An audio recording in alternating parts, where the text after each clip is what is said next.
Hello students, in this video we will discuss about all the important terms and questions in the chapter first of history, the rise of nationalism in Europe. Europe में राष्ट्रवाद का उदय. So please focus here that Frederick Soru. Students, I want to tell you all that Frederick Soru was a French artist, okay, who prepared a series of 4 prints in the year of 1848 in the name of democratic and social republics. It means it was a dream of Frederick Soru, which was seen as the futuristic approach for all the European Nations. Okay, कि आगे चलकर countries को कैसा होना है या कैसा बनना है, तो उसके अकॉर्डिंग जो उसने सपना देखा था फ्रेडरिक सोरू ने, वो एक डेमोक्रेटिक एंड सोशल रिपब्लिक्स के नाम से उसने ये अपनी जो सीरीज थी प्रिंट्स की 4 प्रिंट्स थे इसमें ये पब्लिश की थी कि all the nations should be democratic and social in its nature and it should become the republics in which the heads of the country should be elected by the people. उसके बाद एक term आती है students plebiscite. Plebiscite का मतलब होता है it is A direct vote in which the people of a region are asked to accept or reject a particular proposal. ठीक है, मतलब ये एक ऐसी टर्म है, एक ऐसी शब्दावली है जो ये बताती है कि ये एक अपने आप में एक प्रत्यक्ष वोट होता है, एक मत होता है जिसको हम जनमत भी कह सकते हैं. मतलब लोगों की राय ली जाती है, एक ओपिनियन होता है, पब्लिक ओपिनियन, जिसमें उस क्षेत्र के लोगों से किसी भी एक प्रस्ताव के बारे में स्वीकार करने या उसको रिजेक्ट करने या उसको मना करने के लिए पूछा जाता है कि कौन इसके लिए यस कहते हैं, कौन नो कहते हैं, किसको वो एक्सेप्ट है, कौन रिजेक्ट कर रहा है.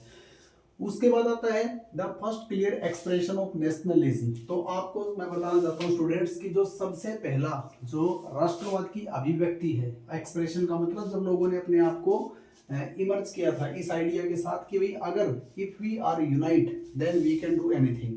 तो 1789 का जो ईयर था जब फ्रेंच रेवोल्यूशन हुई थी, जैसे कि आपने 9th क्लास में पढ़ा होगा, तो उस टाइम पे ये फर्स्ट ऐसा इवेंट था जब राष्ट्रवाद की पहली बार अभिव्यक्ति की गई थी. ठीक है, और उसके बाद जितनी भी रेवोल्यूशंस हुई हैं ऑल ओवर द वर्ल्ड, वो सारी उससे काफी ज्यादा प्रेरणा लेकर या उससे इंस्पायर होकर ही हुई है. So it was the first expression, clear expression of nationalism in Europe in 1789 during the French revolution. F4R का शॉर्ट में मैंने राइट किया, इसका मतलब है फ्रेंच रेवोल्यूशन. उसके बाद आता है सिविल कोड ऑफ 1804. आप सबको पता है it was also known as Napoleonic code. अब नेपोलियनिक कोड है तो सीधी सी बात है कि नेपोलियन बोनापार्टे ने ही इसको इंट्रोड्यूस किया था, जिसके अंदर 3 जो थे उसके रूल्स थे. That will be discussed in the next video. Okay, तो इसके बारे में मैं आपको बताऊंगा डिटेल में कि सिविल कोड ऑफ 1804 क्या था, ट्रीटी ऑफ वियना, ये सब एक बार ही करेंगे कवर. उसके बाद आता है industrialisation begin in England. Generally एक क्वेश्चन होता है कि इंडस्ट्रियलाइजेशन की स्टार्टिंग कहाँ से हुई थी, औद्योगिकरण की शुरुआत कहाँ से हुई थी. ठीक है, तो ये इसकी स्टार्टिंग हुई थी, मैं आपको बता रहा हूँ, इंग्लैंड में, और ये भी 18th सेंचुरी के सेकेंड हाफ में इसका स्टार्ट मतलब ये शुरू हुई थी. उसके बाद फिर मोस्टली कंट्रीज वो इंडस्ट्रियलाइज होते चले गए, जैसे कि इंडिया भी. ठीक है, after that I want to tell you all about a term liberty, जिसको हम आज़ादी कहते हैं, स्वतंत्रता कहते हैं, फ्रीडम कहते हैं. तो लिबर्टी जो टर्म है वो एक लेटिन भाषा का शब्द है, लेटिन लैंग्वेज का शब्द है, जिसको बोलते हैं लीबर. तो ये लीबर से ओरिजिनेट हुआ है और लीबर का मतलब होता है फ्री होना, फ्री करना, to become free, to be free, ये सब. ठीक है, उसके बाद एक टर्म आई है इस चैप्टर में सफरेज. अब सफरेज का मतलब स्टूडेंट्स होता है राइट टू वोट, मतलब मत के अधिकार के लिए जो मूवमेंट किया जाता है. When all the men and women of a country are not given the equal political rights, and for that purpose when a movement is begun by the people of that country it is called as suffrage. Okay students, तो ये right to vote कहा जाता है इसको, जैसे अधिकार दिया जाना, मत का अधिकार, अगर वो समान रूप से नहीं दिया गया है तो. क्लियर हो गया. उसके बाद आता है एली. अब एली एक ऐसी टर्म होती है जो मेजरमेंट ऑफ क्लोथ, कपड़े के माप के लिए यूज की जाती है. जैसे हम यहाँ पर मीटर में कर देते हैं अपने यहाँ पे, तो ऐसे ही यूरोप के अंदर मोस्टली कंट्रीज में मेजरमेंट ऑफ क्लोथ था, कपड़े को जो मापने की इकाई थी, a unit of measurement of cloth, it was called as ell. Okay, उसके बाद आता है जोल्वेराइन. अब सबको पता है Zollverein was a customs union. Okay, जो प्रशिया की पहल पे इनिशिएट करने के बाद वो बनाया गया था.